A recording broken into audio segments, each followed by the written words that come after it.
नमस्कार मित्रांनो, लग्नानंतर होईलच प्रेम मालिकेच्या पुढील भागामध्ये आपल्याला पाहायला मिळणार आहे की काव्या देवाकडे प्रार्थना करत असते की आज व्हॅलेंटाईन डे आहे, काहीतरी कर, पण प्लीज नंदिनीताई आणि जीवामधलं सगळं भांडं मिटू दे आणि त्यांना कायमचं एकत्र आण.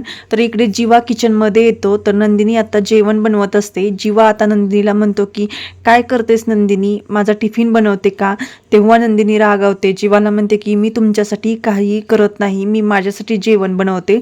जीवा म्हणतो की ठीक आहे ना, बघ यात रागवण्यासारखं काय, तू कशाला एवढी चिडतेस माझ्यावर. काव्याने आता पार्थला फोन केलेला असतो आणि ती म्हणत असते की तुम्ही जीवाच्या मोबाईलने नंदिनी ताईला मेसेज करा की मिलन कॅफेत भेटायला ये.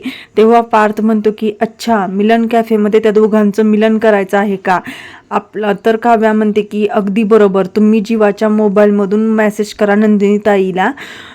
मी इकडे नंदिनीताईच्या मोबाईलमध्ये जीवाला मेसेज करते, म्हणजे हे दोघेही मिलन कॅफेमध्ये येतील आणि आपण तिथे त्या दोघांची भेट घडवून आणू. मी एक छान रोमॅन्टिक सरप्राईज अरेंज केलेला आहे त्या दोघांसाठी. तर आता मिलन कॅफेत खरंच जीवा आणि नंदिनी एकत्र येतील का, हे आपल्याला पाहायला मिळणार आहे.